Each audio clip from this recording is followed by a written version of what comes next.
Hello and welcome to this week's episode of The College. Excited to be joined today by Bobby Hoyt, Millennial Money Man, Laptop Empires.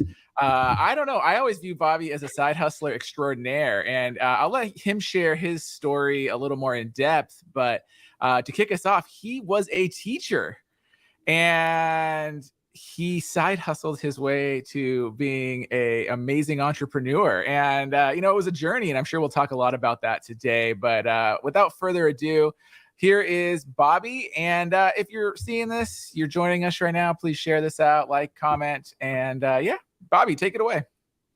Hey, what's up? As he said, I'm Bobby. I run millennialmoneyman.com, also Laptop Empires.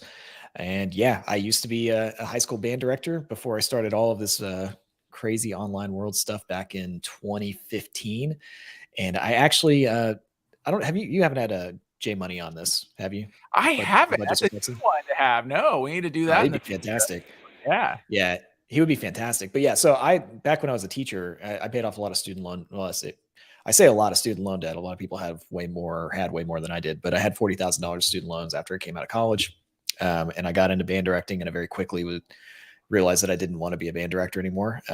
So I was just kind of like in a place where I didn't really know what to do, but I had a good friend of mine that was convinced me to pay off my student loans. So I did that, and I did that as quickly as I could. So I paid off $40,000 in a year and a half on my teacher salary. And most of that was just through, honestly, it was just like we rented a room from my in-laws. I didn't have a car payment at the time. I drove like a little 2-door Chevy Colorado thing. And I just lived like as low, as far below my means as I possibly could, which was way easier back then because I didn't have kids. Wasn't married, was able to kind of do a lot of that. And so I paid off the loans quickly. And then I started writing about money, and I actually started on Medium because I didn't know anything. I really remember Medium. Yeah. Yeah. So I just started writing some stuff, and I used to write some wild stuff. I used to write just whatever I wanted. Like I used to say stuff like, you shouldn't have kids to save money. Like just stupid stuff. Cause I didn't realize like, wow, okay. I know. And so, but then I started sharing that on my personal Facebook page, and like, people very shockingly liked what I was writing. And they were like, you're a good writer. And I had no idea that I had that skill, I guess. And so then I started like really kind of diving down the rabbit hole, and I saw J Money from Budgets Are Sexy. And I started looking at his website, and I was like, wow, people are actually doing this and making money online, just writing. And so then 6 months after that, I quit my job, and I had made $3. I had started a website, but I had made like $3 in Google in display ads. And I was so done with teaching, and I really wanted to like go off and do something on my own. So I just walked in and quit one day. And from there, that started like the journey to what it is now. Now I've got full-time employees and all sorts of stuff going on, but that was kind of the the catalyst. And I was super broke for a long time after I did that. Just to preface, like I had to start a digital marketing agency because I wasn't making any money from blogging. I didn't realize that blogging takes kind of a long time to make money from. And so, yeah, then it eventually, I got featured on CNBC for my student loan story, and that's where things kind of started to pick up a little bit for me. And now here I am talking to you.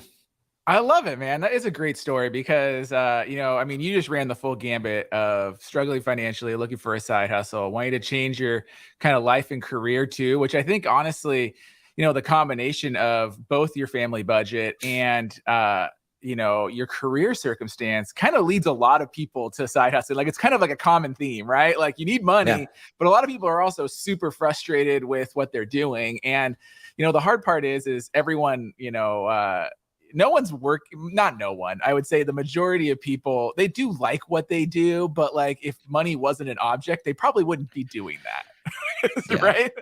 And 100%. So like combination of the two. Right. But I think the hard part is, I think side hustle, it's grown, in popularity, but the connotation is still like a little negative.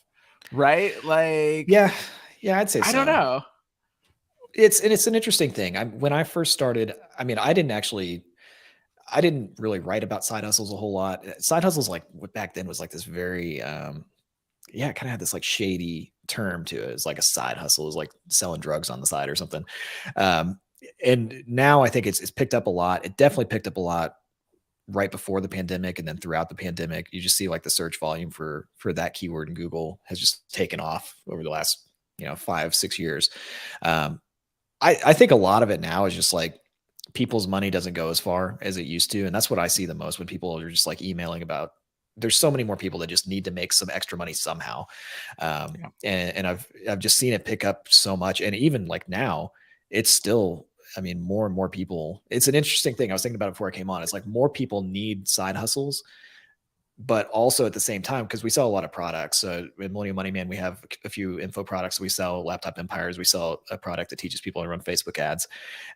And the number of people that are requesting payment plans has gone up more than I've ever seen it. So it's like this interesting thing where more Yeah. people need side hustles, more people can't afford to pay maybe $300 or $400 for a product. So it's just, it's kind of alarming how, I mean, I'm glad that like my businesses are positioned to help people in that way, but it's also kind of alarming that there's that many people that need something. But I do think it goes back to the passion thing too, because you kind of get that you get two areas. You get the people that have good jobs that just hate what they do, and you have the people that are really, really just struggling. And that seems to just keep growing, Absolutely. Well, I mean, you nailed an interesting trend there. And I saw the same thing with our business. Leading into the pandemic, side hustle interest was extremely high. And then I think a lot of this pandemic stimulus relief and all that really squashed a lot of demand for that idea of a side hustle and earning more money. And I would say like over the last 6 months, it's kind of been like slowly resurging, and we are seeing a huge demand again for side hustles. But then I also see this other interesting trend. So over the last year, we've been spending a ton of time on TikTok. And I'm going to share some videos here really quick, and we can kind of judge them because, what else would good video people do? But, there's a lot of scams when it comes to, side hustles. And I think I'm not going to say any of this is a scam, but like, here's like one that caught my eye. Let's talk about side hustles that actually work, because let's face it, on TikTok, there's not a lot of side hustles that actually work. But I found one that does. No, I'm not here to sell it to you. No, I don't have a course. I don't want your money. Just trying to help. Check this out. So I'm out at this fancy mattress store buying a big expensive mattress with my wife. Now, there's a lot of markup in mattresses. I knew a guy that had mattresses, but I was not going to go open a mattress store. So then later that day, I got retargeted on Facebook with an ad about Mattress by Appointment. They're a company that allows you to buy wholesale mattresses and sell them on the side, nights, weekends, whenever, by appointment only. And I was like, this is a side hustle that actually works because it's got a super high margin product. And I thought, if I only sold a couple of these, I could make probably $1,000 a week doing this. So 2 years ago, I started selling mattresses by appointment on the side, and my business exploded. But he's not going to sell you a course. So big, I moved into this 80,000 square foot building, and I make thousands of dollars a week doing it. So if you're looking for a side hustle that works, you need to start a mattress by appointment store. Hit a like, hit a follow. I'll show you how to get one in your town. See, and he'll show you how to do it. And so it's just this formula, right? Where like, I'm going to share with you some random niche success. And then I'm going to, sell you something on how to do it. And I do think that getting educated and informed and understanding like a business before you go into it is important. But I do feel like because we're seeing this rise in demand for side hustles, people are also getting preyed on. So you walk an interesting 100%. Line because you sell info products to help people do it, but you've also lived this journey. You've done this journey. Like, what are your thoughts on this? And what do you think people should do when they want a side hustle? What do you think? Like, walk us through. I hate TikTok. For that exact reason. You see so much of this stuff, and it's like, I don't actually hate TikTok, but I do think that there is this like, if somebody starts a video by saying I have nothing to sell you, they 100% have something to sell you, or you are the product. Like that's one of the things that, we sell info products, and I think we've sold probably 7,000 to 8,000 copies of like our Facebook side hustle course to date. And the thing about that is like, it's not, the only things that we teach are things that are real businesses that we've actually done, and things that I think are like with the Facebook course, like you're teaching somebody how to become a digital marketer. Like that's a legit skill. it's a legit need. It's not easy though. Like it's not some kind of like, I'm going to go buy a couple of mattresses and flip it and make thousands of dollars a week. You have to sell, like you have to actually jump on the phone with people and sell your services just like any other service would be sold. It's relatively technical. You have to learn how to actually run the ads and manage an ad budget. So there's more to it. And I think that that's the thing. It's like people position these side hustles and opportunities as like this very easy, no work kind of side hustle, but that's just not the reality. And if something is super, super easy, you're not going to make very much money with it. And so that's kind of where we like to be in more of the, I don't know, teaching people how to actually make like the $2,000, $3,000 a month, but it's work. Like it's a real thing that you have to do. I love that, because when I always look at side hustles, like there's this spectrum, right? And I feel like on one end, you have the stuff like paid surveys. It's a fun one to talk about because they get a lot of crap, right? But let's seriously, we have these paid survey companies that like get you to sign up and hey, I'll give you $5, sign up for my paid survey and you can make money. And it's 100% true. You can make money, but you will make just like $5. Yeah, like $5. And which is fine. I don't have a problem with that. I don't either. But you're also not spending any time doing it, which is cool. Yes. Yeah. Dude, it's funny. We were just talking about this as a team the other day. Cause just like everybody else, like we have survey companies that reach out and they're like, hey, can you scale traffic to us or whatever?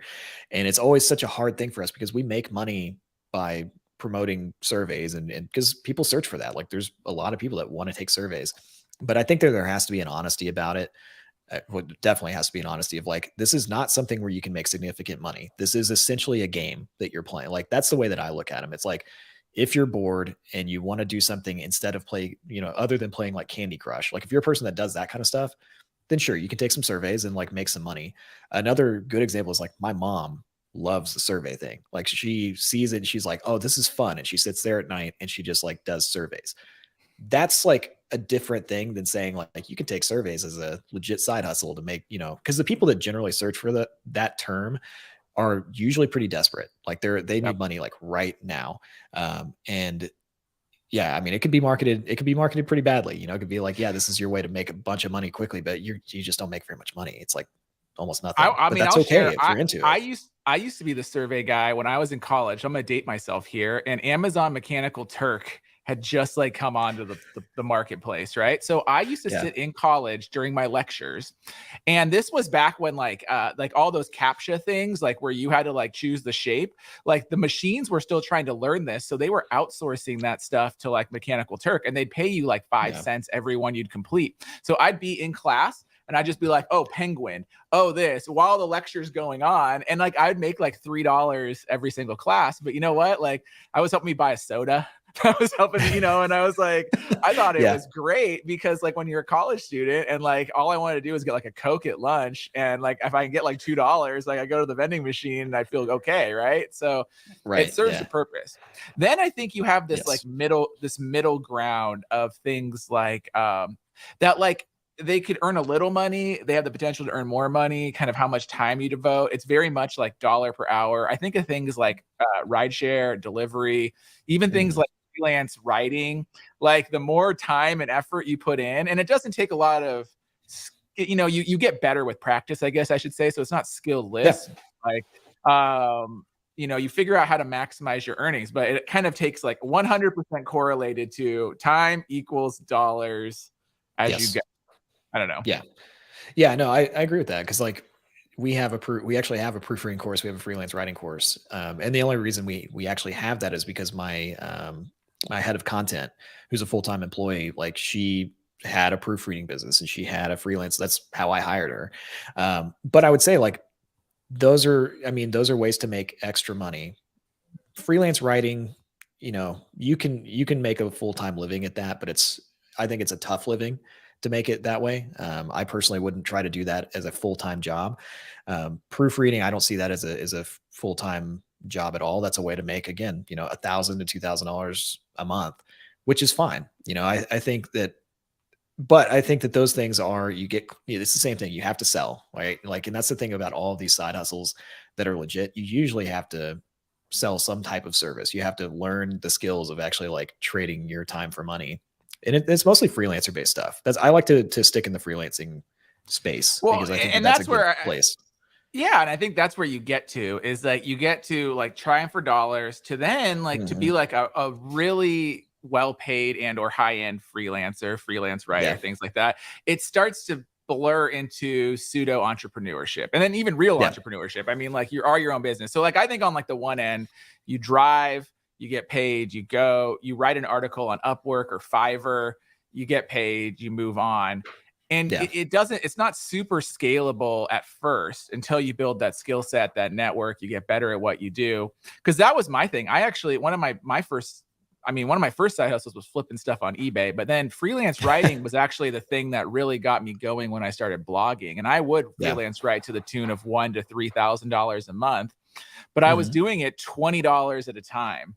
And it was, that's what this was, 10 years ago. And so it's like you wrote a 300 to 500 word article for like $20. And then like I started being well known on delivering stuff on time, accurate, things like that. And I would raise my rate to like $50. And then I'd raise my rate to $100. But like you have to get good at what you do. You have to build a skill set. You have to market yourself a little bit, build a network, right? And then you kind of move into like this upper echelon of side income, right? Yep. Yeah. So back when in my other business, Laptop Empires, when we first put out the Facebook side hustle course, we were very adamant that you should not work for free. And I think looking back on that, I actually think that was a little bit of a mistake on our part and just a little bit of like, you have to build up a portfolio somehow. Any one of these, if you want to be like a freelancer and you want to especially if you want to start pushing into that, like 3, 4, 5,000 plus per month, like you have to have a body of work that you go to people with. And all the side hustles that we teach, like the reality is like, it's not easy to go out and just make $2,000 a month right away. Like you have to hustle. I mean, we always teach people how to sell. We teach people how to like position their services and all of that. But for a long time, we were like, don't ever do work for free. Now we've kind of changed it to where it's like, there's more competition in the marketplace. More people have access to these freelancing courses and services. So you have to actually go out and like prove your value. And so that might mean working for free in exchange for testimonials, or that might be like working for like a lower dollar amount and then, expanding with that client once you do a good job. It's just changed. I think it's changed a lot over the years. You can still make great money, but I do think like with any of these things and any of the stuff, going back to TikTok, nothing is super easy anymore, especially with the online stuff. Like I can't think of like a super, super easy way to make $5,000 a month. That's just, you don't have to deal with people, or you don't have to like build a portfolio, or like, do you know of anything like that? Maybe you do. No, and I think you're right, but like the jump to $5,000 a month, I don't think is necessary. Like to me, like I always see these things in the news, and I get a lot of reader emails too. And my number one question with people that are struggling is like, what is the delta we're trying to close in your monthly budget? Like you got your income, you got your expenses, like you're trying to pay off debt, you're trying to make ends meet, make rent. I don't know. I'm like, so what is that number that we're trying to get to? And I would say for the majority of people, we're trying to close something less than $500. Usually it's $100 to $300 a month, right? Yeah. And so like, when I'm trying to say like, okay, day one, like you need to go just download Uber, Lyft, Postmates, DoorDash, whatever, because those apps will also let you redeem your money right away, right? Like they'll let you pay, like you just need to solve this problem today, like go do it. And they're like, but I'm only going to make $5 when I deliver it. Well, that's $5 more than you have right now. And you're going to do that 4 times tonight. You're going to make $20. And then you're going to do that 5 times this week. And guess what? You've closed your gap. And I don't think people like to hear that, but like, dude, you're not going to make rent this month. Like you need to take this action right now instead of sitting at home waffling. And then we can start tiering on and leveling up into some of these other things that can permanently close the gap, solve that, and then start moving in the positive direction. And so my goal would always, let's get to 5,000 a month. But I do think it's rare to do that. I think it would take someone at least 18 months to 2 to 3 years before they could probably consistently do that. But I do think getting to like $1,000 to $2,000 a month within like 12 to 18 months for something like freelance writing, 100% doable if you do it. Like I want to share my example with you. I posted this on Twitter last week because I was looking for some new freelance writers, and I've kind of exhausted my network. You know, I have people that I really like on my team, but like I just can't give them more. I don't want to Yeah. burn them out because I want to save them, you know. And Yeah, there's a then limit. There's a limit there for is a sure. limit, you know, and some of these people really do like value the work to live. Like they're on our team because it's like, I want to write this because like I am literally going to go travel to the Caribbean. Like I don't want to Yeah. do more. Like I have this lifestyle that I want. So I was looking for more writers, kind of exhausted my network. So I went on Upwork, right? And I'm a big person that I'm going to always pay you for your first assignment. I'm not like about, you know, like I'm not going to ask you to work for free. Like I want to see your samples. Like I want to give you something real that I would really assign you, and I'm going to pay you what I would really pay you. And I hired 6 people. I gave them all 6 test assignments, right? Like this is what I want you to do. All 6 of them were shit. Like 100%. Some of them were like so inaccurate, like literally like factually inaccurate content. Like, how are you delivering this? And it was like basic stuff. Like how do you mistake that? Like, you know, what the oldest college in the United States is a great example. Like you could freaking Wikipedia this thing. Like it's not Right. actually very hard to do this. Like don't bullshit. And then, you know, like, so like, guess what? Like none of them actually got rehired. And people were like, oh, like, do you have any more assignments for me? I'm like, no. And one person actually asked like, why? And I was like, because you submitted factually inaccurate content. And they're like, I didn't know it had to be accurate. And I'm just like no joke. And that's I don't interesting. know. That's part of actually, that's a big reason. When we came out, we have our course is called Big Money Writer. We just launched it last month. But one of the things we didn't want to launch it as a course, kind of for the same reason that you're talking about. We do it more as like a challenge. It's like a 40-day challenge. So they're required to write every single day for 40 days, because I don't think with something like freelance writing, you can just jump into it and just like take a course and then become a freelance writer. Like I think you have to become you have to be a writer, like actually write stuff on the page and have it critiqued and feedback. Like that's kind of our goal, is like to accelerate that process for people. And it's really interesting to see people go through that, because we have like prompts that they have to write some kind of short story on every day. But I do think, there is something to that too. But I think the good news with what you're talking about with the Upwork stuff is that you don't actually have to be that great to stand out, unfortunately, in a lot of these instances, because there's so many 100%. people. Well, I've seen videos where people are at TikTok stuff where people are like, if you want to become a freelance writer, you know, go write something in ChatGPT and then submit it for like through Upwork and then make money that way. And that's like, that's not a good way to make money. Like that's not a good way to build like a kind of pseudo business like you talked about, where it's like you have a client base and you're getting consistent work. Like you get consistent work by doing good work. And that's well, and I would tell you, I would tell you a couple things for all of these TikToks. This is a good segue really quick, but the Chat GPT and the AI stuff. If you want to make a business freelance writing, and if you have a content site and you're watching this, do not use these tools.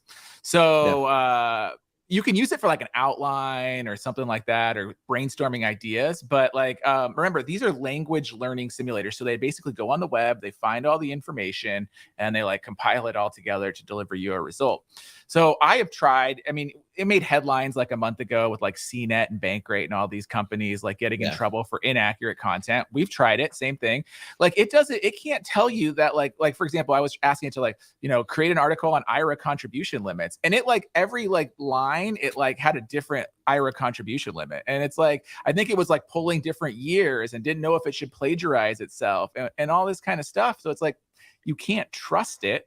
So then you're spending almost more time editing it. But then part 2 is, I think it really does run the risk of plagiarism. So another big brand that was using ChatGPT was pulling quotes from our website. And, I saw you go off on Twitter about this the other day. I think this was this. Yeah, I saw it. I was like, he's going hard. I have a hunch that it was generated through ChatGPT, and I called them on it. We actually had a phone call with this brand with profuse apologies and different things. But you know why I think it was AI, and they never admitted one way or another if it was AI or not. But the reason I think it was AI is because it was pulled from an obscure article. Like this isn't like headline. This isn't anything. Like I had to go into Google and type the quote. So it's like, the fuck did I say? I didn't say this. And I found it in like a really old article. and like the weirdest thing that had nothing to do with anything related to what the article that was published was written. So it's like somewhere along the line, an AI like pulled that quote, found it, thought it made sense. And it's a little scary because it's like, one, I didn't agree to be like quoted or cited or anything. And then two, you pulled this from like some obscure thing. I mean, it's fine, whatever, but like you need to be very mindful about these tools. And I think they'll get better, but at the same token, like this is your business. And if you want to grow it, it's going to be very clear if you use these tools. They have checkers now. So it's just like, just don't do it. Write your original content. And I'll tell you, the highest paid writers we have stand on their own they are doing things like filing freedom of information requests and getting unique data, or putting together unique data and having unique insights, or, they are notable experts in their field. And like those art writers make a crap ton of money because they deliver these results that you're not delivering on a computer generated thing. Like you have to put some work into it. Yeah, that's what we kind of found. Because like, when did the ChatGPT stuff really blow up? Was that like 2 months ago? Was it January when that really started going off? Yeah, I think it like went out of beta. It went out of like copywriter. beta last year, and then people like it's just like this huge inflection of people writing with it, right? Yeah, it's interesting because it's just like, because across both of the businesses, almost all the products we deal with have copywriting in some form or fashion. Like there's some level of copywriting, whether it's freelance writing or email marketing. And there was that fear of like, is this going to put all of that out of business? And like, I used it, the team used it, everybody really dug into it and was like, what is this about? And pretty quickly we were just like, this isn't even worth using, at least right now. Like we wouldn't, even if it was like factually accurate right from the beginning, it's so hard to get the prompt that you want. Like you'll have to be a master at getting it to output what you want. So you have to become a master of input. And so like, Ariel, my head of content, Millennial Money Man, like she tried it so many times. She was like, this takes longer than me just writing an article and just doing it myself and doing a good job. And so like, we don't even touch that stuff. And maybe I'll be wrong about my take on it, which is that it's just kind of overhyped. Maybe 5 years from now, I'll be totally wrong and it puts everybody out of business. But I still think like the quality of your work it matters a lot. And like that's not replaceable. And just trusting that somebody, exactly what you're talking about, somebody is like really doing their research, really doing their homework, really going above and beyond. Like I think that's where content is probably going. I don't think that it's just spitting out as much volume as possible as quickly as possible. It just doesn't seem like it's going to work. Yeah, absolutely. I think the AI stuff is a great, it's going to knock out like all the 101 level stuff. Like, if you have a question, like what is the IRA contribution limit for 2023? Like just give them the answer. Like no writer actually wants to write that article. Like it must be written, but like no one actually wants to do the work. Part two is like, it's like question, answer, like let's deliver it. But I think where you're going to get the writing needs to go is the insights, the personalization, the customization, even things like this, like, video, like let's have a conversation about these tools, see different viewpoints, understand different perspectives, which in some markets I get actually very like sad about. Because like I see like personal finance becoming like mainstream media where it's like, you have a set of facts and then you have like different viewpoints and then you built whole media empires around conservative, liberal, independent. And then you even have things like comedy based, like you have like the Comedy Central News, Daily Show. Right. But like, it's like, that's where personal finance is heading. And it kind of makes me sad. Like you're going to have all these different ones and we've always had it. Yeah. We've always had this idea of, there's definitely like creators out there that infuse comedy into like money and stuff. But I think that's what you're going to have more of. And it's like, I hope, we still help people and don't just become so crazy. Right. Yeah, it's an interesting thing. I mean, we've been talking about that a lot. We had a team retreat last week, the whole week in Asheville, North Carolina. And like the big thing we were talking about was mission and, all that kind of like, I don't know, like top, like feel good kind of stuff that you talk about as a business. But it was really trying to figure out like how do we make a real impact moving forward on people's lives? Cause I thought like, that's been the thing that I've enjoyed the most. And I think it's easy to kind of, especially when you're like a financial content, I don't know, it's easy to like get caught up in like making tons of money from online surveys or like, generate, but it's like, at the end of the day, what are you actually doing with that? And that's been the question that I've had in my mind. Like, I want to continue to do stuff that I feel really good about. That's why I like the courses, because the people that really take it seriously, like they have like a real life impact and you change their lives. That's what I hope that more people start really going to in the personal finance industry. I don't think that that's the case though. I think that more people are just, I don't know. I think it's going to be more money grabs, and not that it isn't. I guess I don't really know where I'm going with this, other than that I just want to make sure that, I have impact, and that, a lot of people, like I know that you've changed a lot of people's lives with your content and just the way that you operate your business. And I hope that more people do that. And maybe there's going to be more opportunities for that. And I mean, there always is more opportunities, and things change. Like we're talking about side hustles today that didn't even exist a decade ago, and there's going to be new stuff that comes out in the future and stuff like that. But I guess let's kind of refocus. Like if you were to like encourage someone that wanted to start side hustling, earning some extra money. I mean, we are facing this, kind of uncertain headwinds, right? You said you've seen an uptick in payment plans. Yep. We've seen an uptick in search volume for side hustles. We're seeing layoffs in a lot of blue collar, a lot in white collar workers, like tech, things like that. Like what are like maybe your top 5 favorite side hustles? Maybe let's start like, what are your top favorite, like I have a need income in the next 90 days side hustle, like starter. I've never side hustled before. Like where do I start? And then maybe we'll do like your top 5, like all time best hits. I don't know. Yeah.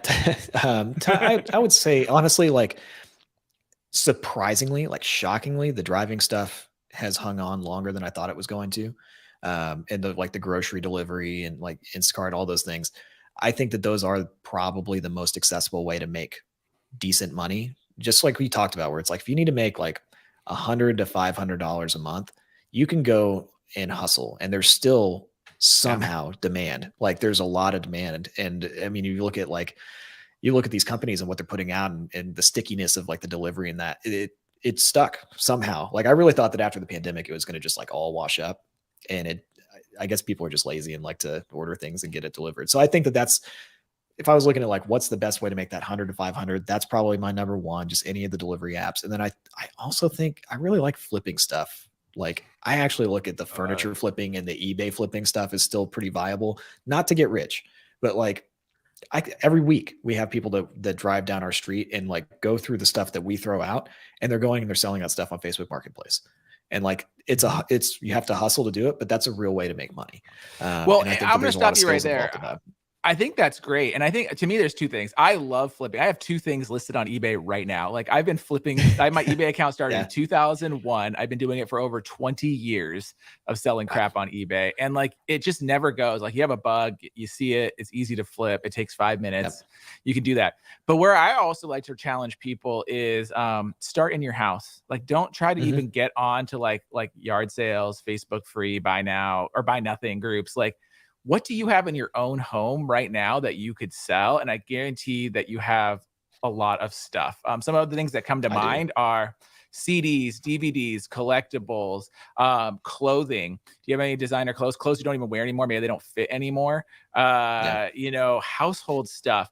My God, old kids' toys. If you have children, like when they grow out of it, people will pay you $5 for like, little ride-on scooters and different things like furniture. Like, I don't want you to like live with nothing, but a lot of us accumulate a lot of crap. We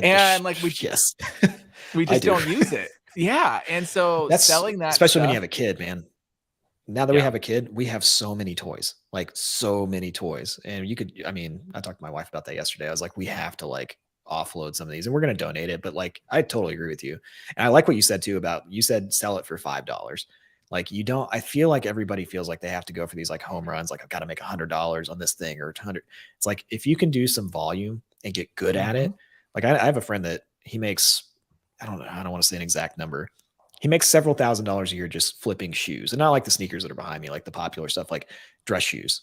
Like there's a market for dress shoes, but he had to figure that out. So like he was selling his own stuff, and then he started going to garage sales and just finding old shoes and buying them for 50 cents and then flipping them for $20. Like there's a lot of money to be made there as a side hustle, like as a good side hustle.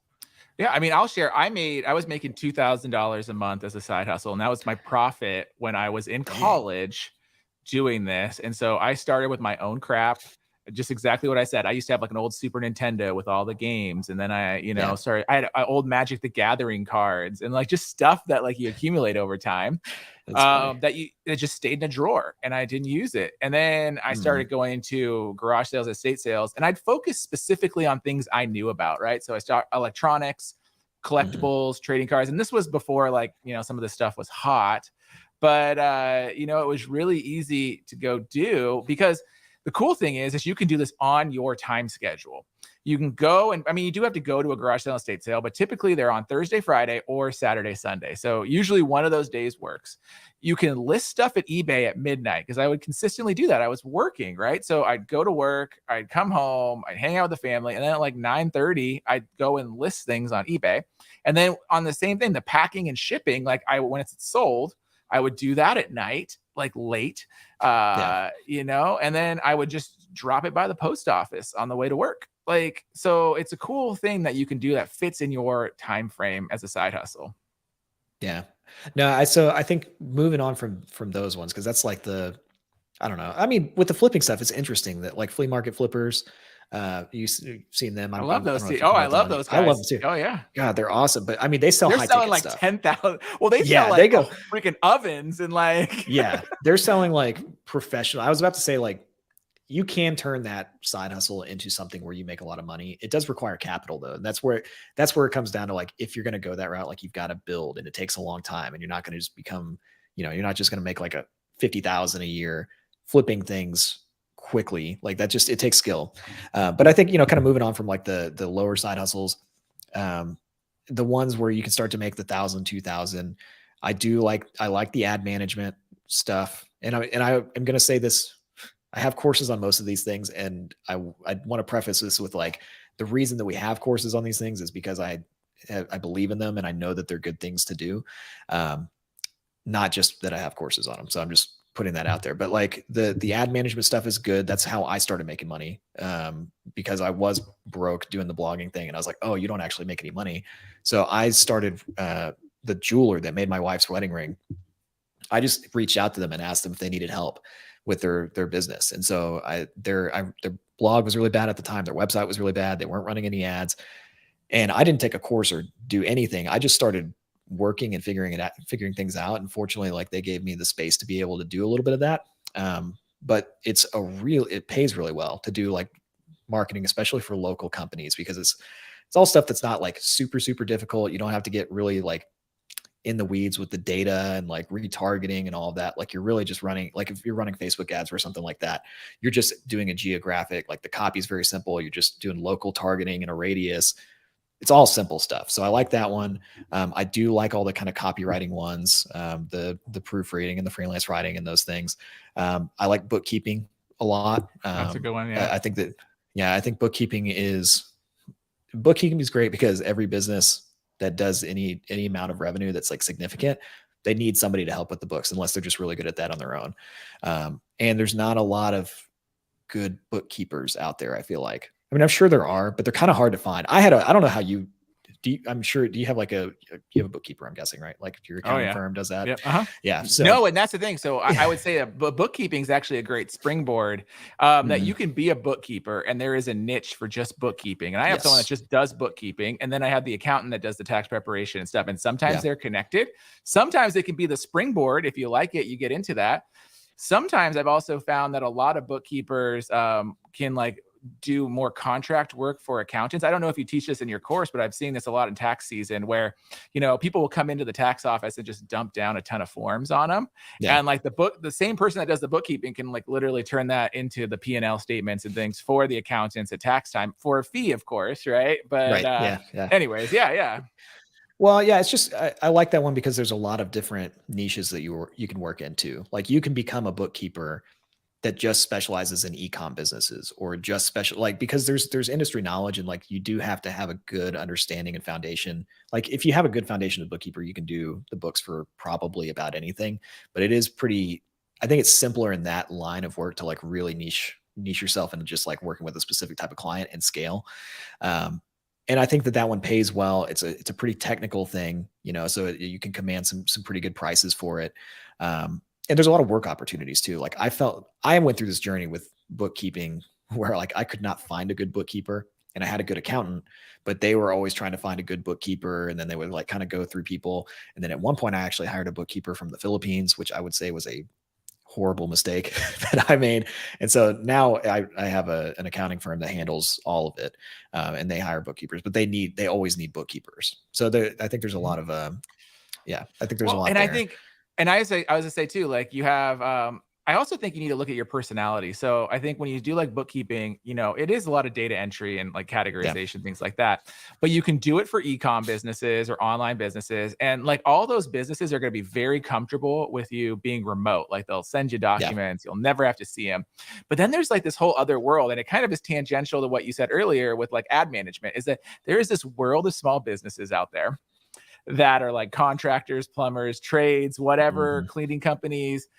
And their websites suck, their ads suck, and they rely on someone that probably should retire in the office with like paper receipts that could probably use your services as well, but doesn't even go online. So if you like call them, check in with them, offer your services with them, you might have a lot of success there as well. Yeah, 100%. Bookkeeping is definitely one of my favorite ones. I like email marketing a lot. I actually don't have a course on email marketing. We have a copywriting course that is a little bit different. I think that good email marketers are hard to find, like really, really good, especially when you get into like the direct response world, which is really big in e-com, not as much in like the personal finance stuff that we do. But if you can get a really good email marketer, they can generate a lot of revenue for your company. And there's more to it than just chat GPT and like spitting out words. Like what I look for in an email marketer is somebody that can do strategy, can build automations, can analyze the data, can, do split tests. Like there's a whole lot that goes into that.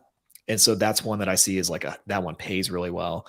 You can get on usually it's like retainer based and not as much just like email based, although it can be, and you can make like $100 per email that you write and up depending on how experienced you are. But that's one that I think is really like, there's a lot of opportunity for it. A lot of people need email marketing help. And you can easily go above and beyond by just doing more than just writing copy. Well, and that's it. I think so many people, and I've tried to hire this role too as well, is that they just want to write emails.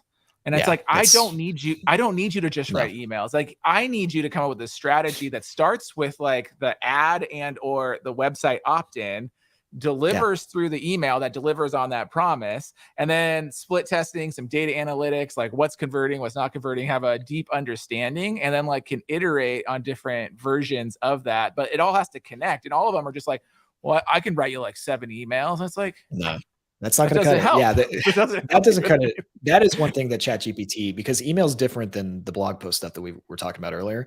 Like you could probably get away with doing like copying other people's work and that kind of thing in email. And I would imagine that a lot of people are using ChatGPT to just spit out emails. And I think that people aren't going to like catch on as quickly that it's just duplicated content from somewhere else, because email marketing kind of lives in its own space. But I think that I think you can be easily replaced if you just write copy for that. Like there's just, it's not something like I actually use ChatGPT to test this out. Like I said, write me a landing page for this product, write me a full sequence. And it actually spit out like decent stuff. But what it can't do is actually build the automations for me, make sure all the tagging is right on the back end, make sure that there's split testing, all those different things. Like can't do that. So if you want to be an email marketer and you want to make $2,000-$3,000 a month per client, you should learn how to write landing page copy, build landing pages, build automations, do all of it. And it's going to be easy for people to hire you because there's so many people that are. And some of the things that I've actually loved on ChatGPT is like writing headlines. So I'll say something like, write me 10 headlines about this topic. And my target audience is a busy single mom and she doesn't take your crap or something. And then like, it'll put out all these headlines, and I would tell you all of them get you like 80%, but it gives you a really good idea of some tone, some feeling, some different things. And then but it takes you to massage that into it. And then, you got to write the article that hits that. And I think that's the other problem with, not problem, but one of the biggest things with email marketing is, that combination of pulling on that emotional like trigger point and then like pulling them through to like actually convert or take an action, right? Whatever that action happens to be, right? Yeah. And it's not easy. I mean, it's definitely, I would say it's like that I would probably say bookkeeping's an easier freelancing. Well, I think I don't it's know, your that's tough. mindset too. No, but see, this Yeah. is where it's like you also, I feel like the people that make the most in freelancing or side hustles, they found a side hustle that significantly aligns with their personality type. So to me, a bookkeeper is data analytical, like they like that kind of stuff. They just want to categorize, they just want to execute, they want to put the data right, done. Whereas like to me, like writing is very creative. It's a soft skill. You need to have some different things. And so like you have to have this balance, or you need to find one that really aligns with your style, right? And maybe you're into technical writing or stuff like that. But the more alignment you get, I think the better you are. Yeah, 100%. And then let's see. I'm trying to think of one more. Where do you feel like web development fits into the grand scheme of all this stuff? Because like I've found that it's hard to find a good, like fortunately I have good web developers now doing what I do, but I felt like the process of finding somebody that was really good was hard. Yes, I think if you are a developer of any type, side hustling is a fantastic opportunity for you.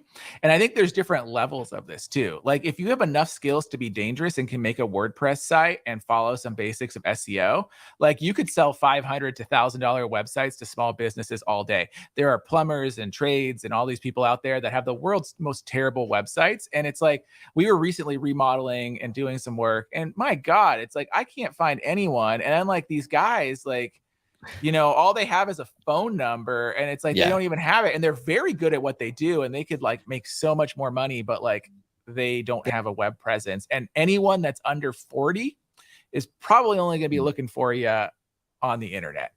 And, and also having a good website unlocks you from being like, stuck on Yelp and other things. Like you need those, but like, if you have your own presence, like you don't have to be like such a, like handcuffed to those.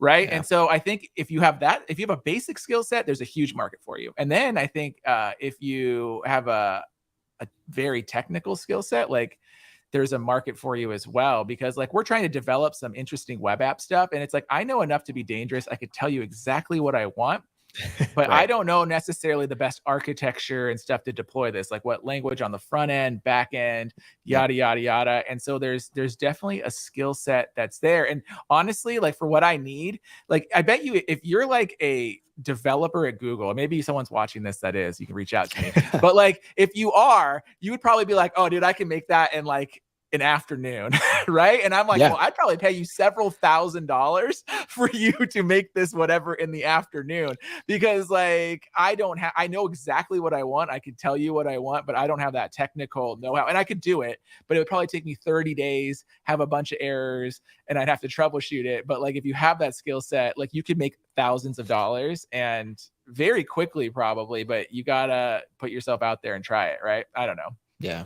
Well, and this is kind of rare. I feel like this is a little bit like unicornish, but if you have a little bit of design skill too, like if you're if you're pretty decent, I'm going to say like a B+ kind of developer, where you basically do everything that WordPress needs, but you can't do something like super crazy.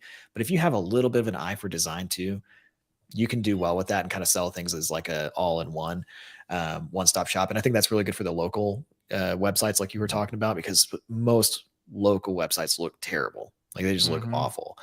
So if you can do a little bit of that, and I do think too, like going back to the local thing, it's really interesting. Like local SEO, in my experience, is way easier than what we do. Like, like trying to compete on the really high volume keywords. Like you're competing against a bunch of businesses. I mean, it's very much location based. So people are, there's less volume, there's less competition. Most of the competitors have terrible websites, and they don't know how to do anything that has to do with like any kind of optimization. Like you can win very easily, I feel like, in local SEO. So yeah, that's a good one. Like you could sell those sites for $5-10 grand and help them get cheaper leads. Like that's what it really comes down to. Because like the local businesses are going on Yelp and they're paying tons of money for leads when they could get much cheaper just by ranking in Google. Yeah, and I'd say it doesn't even need to be that much. I mean, you could sell your services for that, and the businesses would probably pay. But I would say find five, like maybe find two businesses. Say like I will make you a $500 website, and then iterate, use that as a portfolio, and then raise that rate up all over and over again. And it's super easy to do if you have that basic, if you know what you're doing. I would also say you kind of touched on it. If you design, like for the artsy people, I think there is a big opportunity for graphic designers in this world. Yeah. In terms of being 100%. able to create, I don't know, a good example I was looking for the other day is like YouTube thumbnails or, Mhm. things like that. Like putting together, you have to know enough to be dangerous, but like, it's pretty simple work once you kind of get the hang of it, right? Yeah, you just reminded me of video editing. Like that's such a big one right now. That is Yeah. like it. I think. I mean, we hired a video editor maybe 2 months ago, and it's really crazy how helpful it can be. Especially now, it's like everything's moving to YouTube and TikTok, and like you have to be able to compete. I think a little bit in those areas.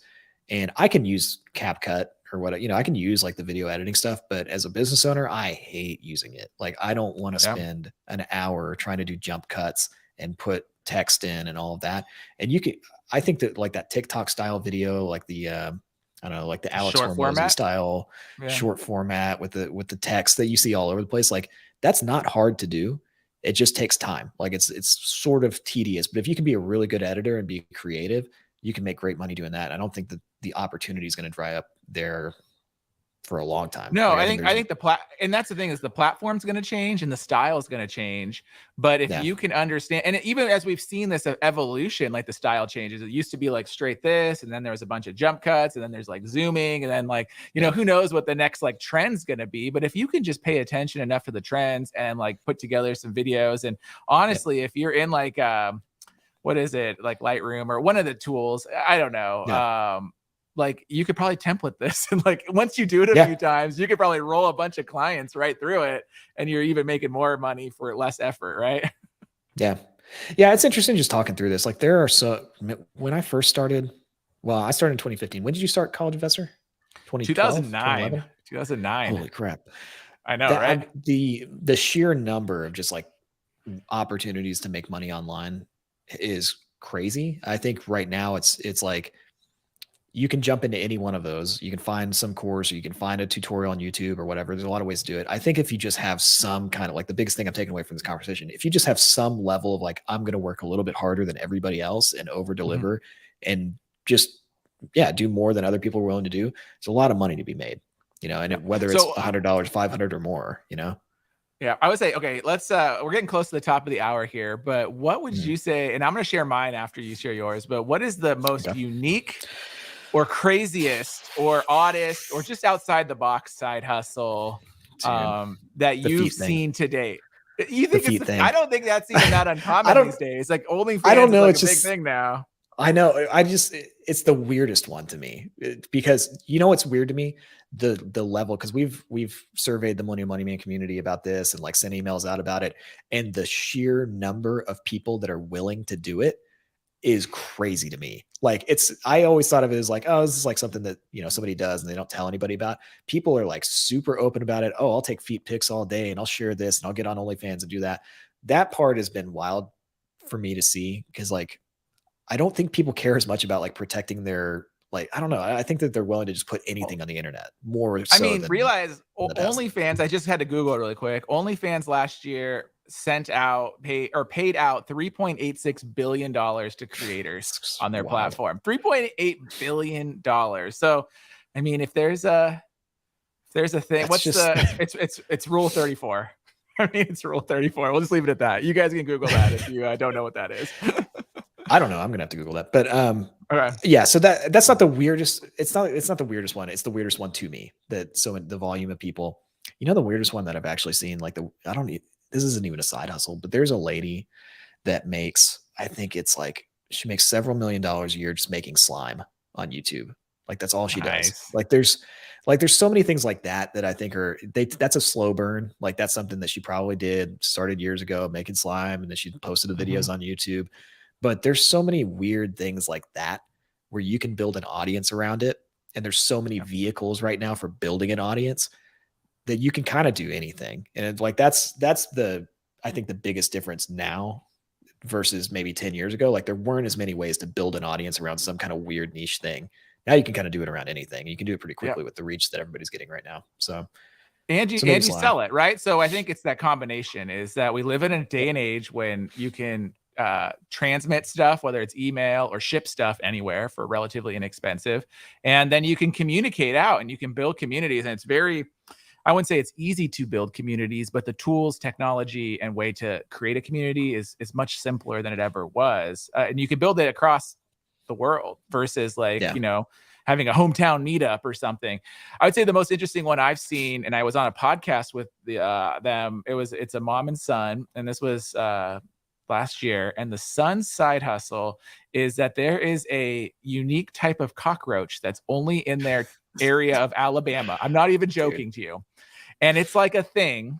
And he goes out and finds these cockroaches in the forest, and he packages them up and he sells them online for hundreds of dollars a month. And he's like, who are your customers? And he's like, colleges and universities and high schools across the country want these for their science classes. And he's like, so I put them in like little Tupperware and I mail them out. And I'm like, and he's like, well, they're only in Alabama or whatever this town is. Like, they're only here and no one wants to go out and get them because they're cockroaches. He's like, I just go out there and throw them in a cup and sell them. I'm like, dude, that reminds me. Okay, so I have I'm going to do another submission for my maybe weirdest one. It's also bug related. We asked the other day in the Millennial Money Man community, like, what's the weirdest thing you've done to make money? One lady came back and said she sells dead bees. She's a beekeeper, and you can sell 20 dead bees for $5 because people use them in jewelry and they use them for like just different things, artwork and stuff like that. So like, and then she said like beehives have, I can't remember how many thousands, but like one hive, if it happens to die somehow, I don't know how that works, but you can just take all of the bodies and then sell them. And so that is one that it's lucrative. I mean, there's a lot of money in that. You know? That's insane. I mean, that's the thing. I think the big takeaway here is that literally there's money to be made anywhere. But you got to put in the work. And I do think that's the gap that most people see. Like, again, like, why don't you see success in what you're doing? Well, chances are that you're not marketing it. You're not putting in the work. You're not, following up, or you're not delivering the results. Like we were talking about my freelance writing experience earlier. Like, you had a shot and you blew your shot because your work product actually sucked. Like, right. Yeah. No, that's, man, we could do another whole episode on just why is it that people don't want to put the work in to do things. Like, it's a very interesting thing because I get so many people that email and they want the easy way to make money. And then once they find out that there is no like super, super easy way to make $3,000-$5,000 a month, they just go like, oh, well, and they just go back to whatever they were doing before. So we could talk about that. No, it's crazy. I mean, I don't know. I saw this has always stood out to me, and I've used this for years now, and I'll attribute it to Paula Pant of Afford Anything, amazing creator and amazing person. But she always says, "Show me your time and show me your money, and I'll show you what you value." And so one of the things I've always taken away is, as we're talking about these side hustles, you definitely have your budget and you're trying to achieve a goal, whether that's get out of debt, make ends meet, get ahead financially. But, no one wants to talk about where they're spending their time. Everyone wants to talk about the math and the budget. And then you have on the flip side of the side hustles, how much you can earn this, but that time piece, I think, is so critical in terms of what their calendar looks like. What you're spending your time. Are you spending your time at night just watching Netflix and ordering DoorDash, or are you spending your night delivering for DoorDash and making money or whatnot? And to me, that piece is huge. It always goes back to that. It's never the math. It's always the time piece. And I was going to say, over my 10 years of asking people, whenever they come to me and they bitch and complain and they leave comments that are nasty, like this doesn't work, I said, hey, if you want to take this and you want to email me your budget and you want to email me a copy of your weekly calendar fully filled out of what you did, we can have a rational conversation about this. And seriously, we got to use the same fact sheet, because like, seriously, maybe that this is a mom with like 4 kids and like doesn't have any time. Maybe it is. I'm not saying, like, everyone has a season of life, but I'll tell you that over 10 years of asking that question and challenging people, zero people, and I would say I've challenged well over 100, maybe closer to 400, 500 people, and zero people have ever taken me up on show me your time and show me your money, because they never want to show me their calendar. It's always the calendar. Dang. Okay. I have one more question for you. Do you think that, I don't know if we have a hard stop or whatever, but we don't have no hard stop. We actually have some viewers too. So like, I love entertaining them, right? Like, let's do it. Cool. Yeah. Cause I got a little more time. Do you think that some people are just are people just hardwired to make it with something? Because that's the thing I've seen. We've had thousands of people come through our courses, and you get the people that just go and like, they do it and they'll grind for like whatever amount of time. Like there was one guy that we had that it took him 12 months to get his first client. This was for the Facebook side hustle course. But like after that, now he's making over $100,000 a year because he built it out into a full-blown agency. It took him 2 or 3 years, but like he grinded for 12 months. And then you get way more people that after like 2 weeks, they just drop off. And like, that's the challenge is always like getting those people to re-engage and trying to get them to go through the program and all of that. So like, do you think people are just hardwired to do that? Or do you think it's like an environmental thing? Like, or is it the way they were raised, or like, you know what I mean? I think it's a little of all of it, but I really do think it goes back to fit.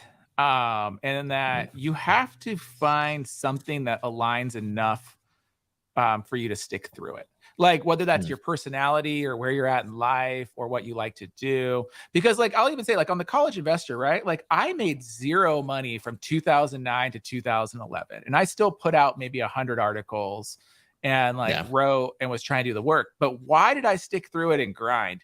Because I actually like talking about this stuff.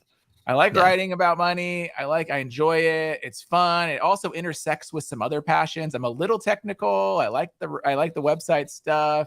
So like it aligned with enough of my passions that like I was willing to stick through it and I enjoyed it. And so I do think that you have to have enough of that.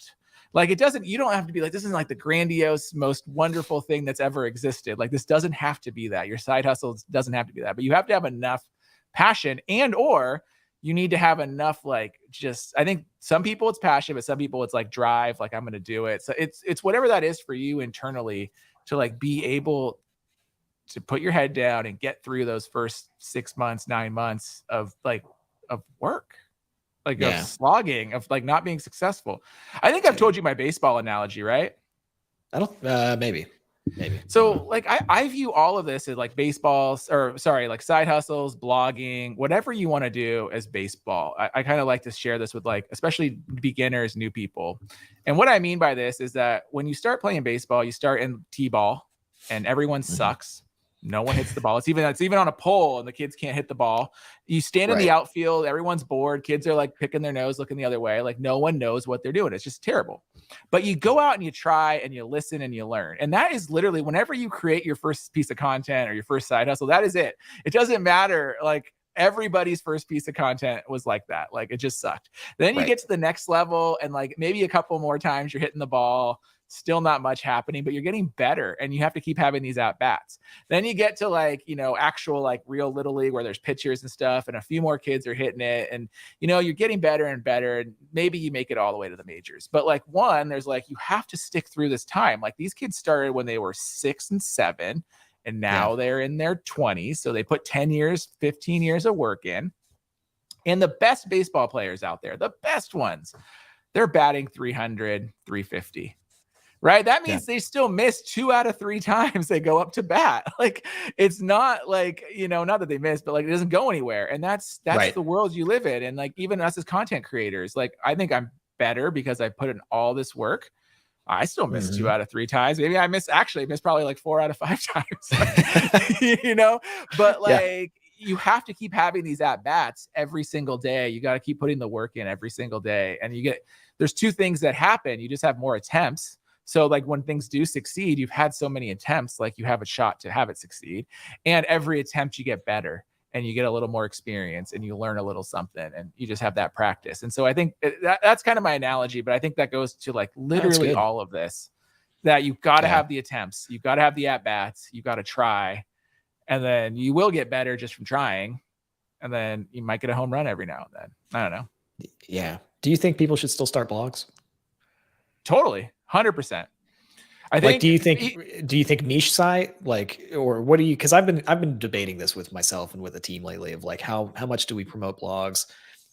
I mean, clearly I I've just made money blogging. It's just hard to, with all the resurgence of TikTok and all that, not resurgence. I hate calling it a blog, but Yeah. you should have a website.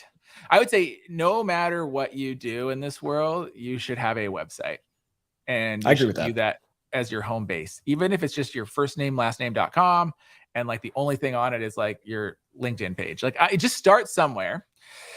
But yes, because I think even in the age of video, so this is a great example.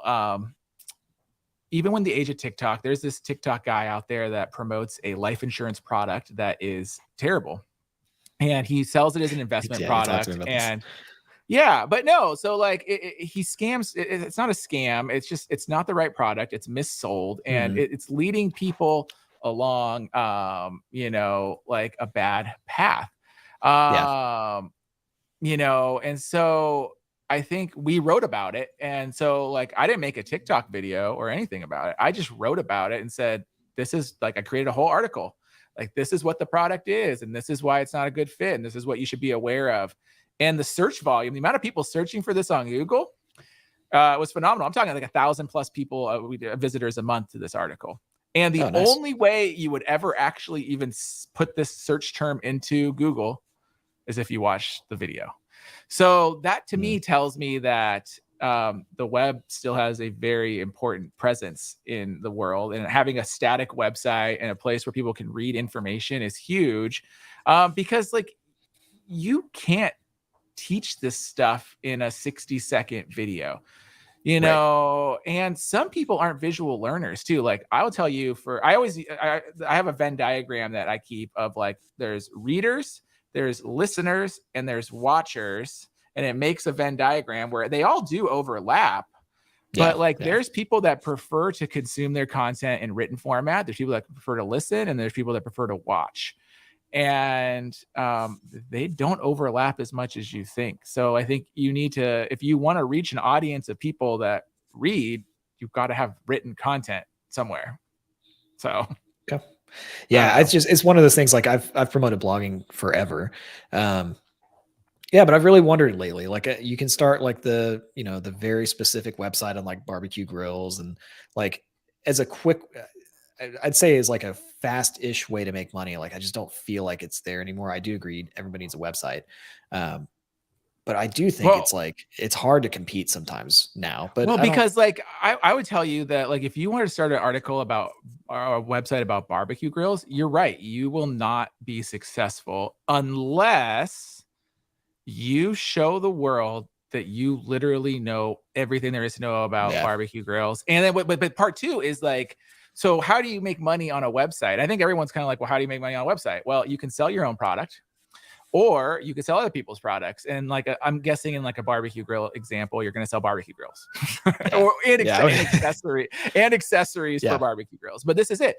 So like, but how are you going to prove that you're that expert? Chances are that means you need to freaking go try these barbecue grills, use them, give product reviews that are real, and not just like go to Amazon and rewrite like the product listing. And that's what Google has kind of been telling people for years too. Like I was on this hunting site the other day. I was looking for like some accessories for camping. And this dude has like, I mean, like he created one of the best affiliate sites I've ever seen in terms of like, he like had axes, and it's like freaking videos. He bought all of like 10 axes of that kind of axe. And he's chopping wood, and he like wrote about it and has like real pictures that he took of the product. But, he probably invested, $1,000 in buying all the axes. And then, the money in the content and the time to create the video. And like, I'm sure he sells a ton of axes too. But on the flip side, like, you have to do that work, and you have to show the world that like, why should I believe you? And why are you this review? Are you sure it wasn't written by Chat GPT? And it's like, no, when you see the dude actually like grilling some steaks on a grill, like, it's like actually a real review, and he can give you like the impression. And, and that's where I think like things like, I always think of Wirecutter or Consumer Reports. Like, they're like freaking testing all the washing machines, like in their lab. Like, why have they built so much credibility over time? Well, it's because like they have a dude that tests washing machines. Yeah. No, that's a good point. Yeah. I've been tending to push people toward video a little bit more lately, just because I've seen how easy, I mean, I think we're in this like crazy age right now of like, I've never seen this amount of reach that you can get on all these different platforms with short form video and even long form content. Like, it's so easy to build an audience if you just consistently go out there and try to build an audience every day. But I've kind of been approaching with like, go video, like document what you're doing, or do what you're like, review what you're doing, and then also have a website in addition to that. Like, that's been kind of I don't know if people want to go down that content creator route, because it's a long route too. It is. And I agree. And I say, like, focus on what you're actually good at. So if you're good at video, you could probably hire a freelance writer to take your finished video and convert it into an article for you, or vice versa. Like we do, like we have content creators that create our videos based on the articles we write and like the data that we create and source. And so like you can go either way with this. Granted, it takes money, and and if you're starting out, it's like it takes your time because you got to do both. But you should definitely, even if you're just starting with a YouTube channel, you need to have your own home base that people can go to, because the amount of channels that get like demonetized or changed, like you need to have your own home base. That I just can't reiterate that enough for people. Get them off platform. Definitely. Yeah. Even if you don't get them off the platform, you want to have that base that's yours, because the platforms change. I mean, like, TikTok didn't exist 5 years ago. It might not exist in a year if like the government shuts them down, or who knows, right? But like, can you move them to YouTube? Like, people, do you have brand awareness? People know who you are, that kind of thing, right? Yeah. 100%. All right, I do have to jump to a meeting soon, unfortunately. No worries. Thanks so much for joining me. Do you want to share with everyone where they can find you, Bobby? Yes, you can find me at, I hate the Millennial, so hard to spell. That's one of the worst things in the world. Millennialmoneyman.com. So that's my personal finance brand. Laptopempires.com is my digital marketing brand.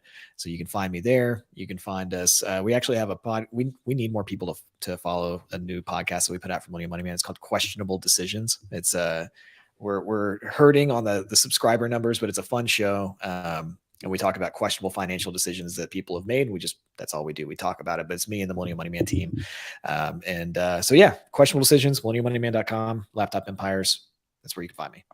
Awesome. Thanks so much for joining me. I appreciate it, Bobby. And thank you guys for listening and watching.